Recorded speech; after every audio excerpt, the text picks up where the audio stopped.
Оставите, госпожо. Извинявам се, тази кола защо не я закачате?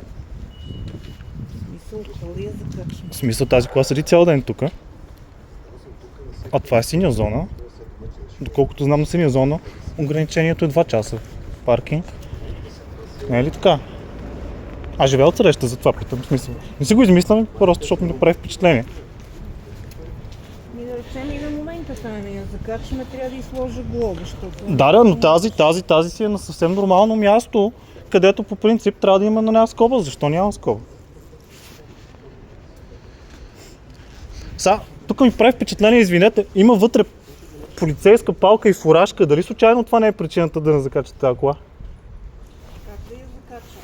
Защо тази кола седи тук цял ден и вие не я санкционирате по никакъв начин? Това ви питам, защо? Защото ми прави впечатление, аз съм живущ тук. Ми прави впечатление, че тази кола е всеки ден тук, всеки работен ден е тук, между 9 и 5 часа и си паркира жената по цял ден и нито вие, нито ваш колега, как да го кажа, недобросъвестно си изпълнявате задълженията, така да се каже. Това искам да попитам, просто прави впечатление вашето бездействие към нея. И искам да знам дали това се дължи на палката и фуражката, ако е така, да си купим всички по една и да си паркираме безплатно, защото е много готино в центъра на София, така предполагам. Лично аз се личих от кола, защото не мога.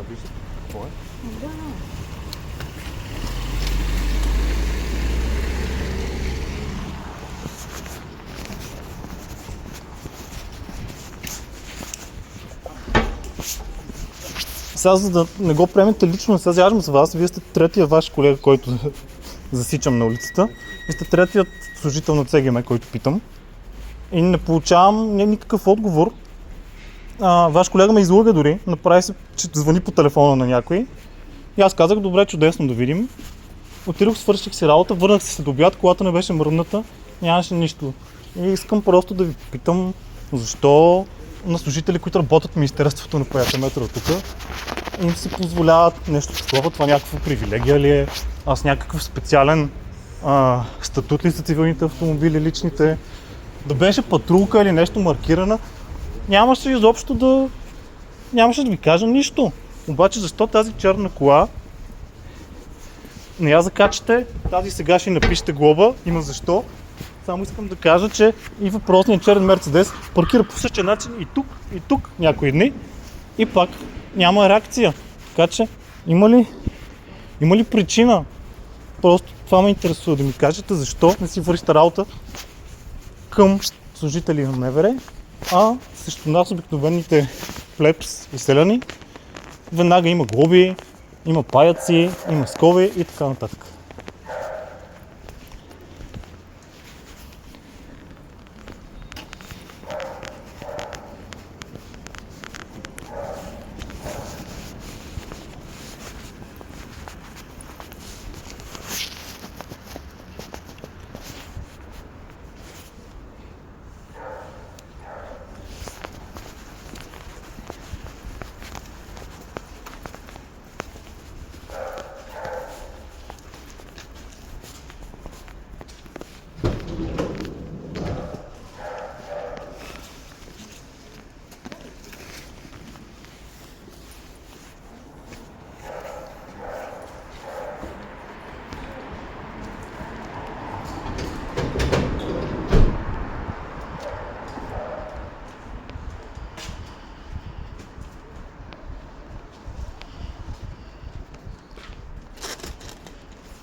Добре, тази кола демонстративно ще игнорирате, така ли? Питам ви като човек, уважително се държа с вас.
Няма ли да ми отговорите, госпожо?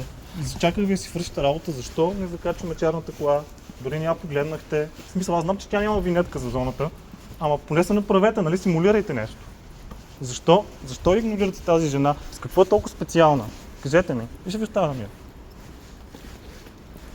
Кажете ми защо един човек, който работи от среща, който би трябвало да служи на обществото, се възползва от тази невероятна привилегия да паркира на ПУП на София по цял ден в работно време.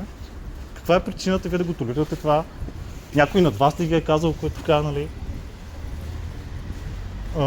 Сестра ли ви е, роднини ли сте, не знам. Защо дори не се направихте, че я проверявате тази жена? Фуражката и палката ли, които са вътре, нещо ви плащат? Кажете ми.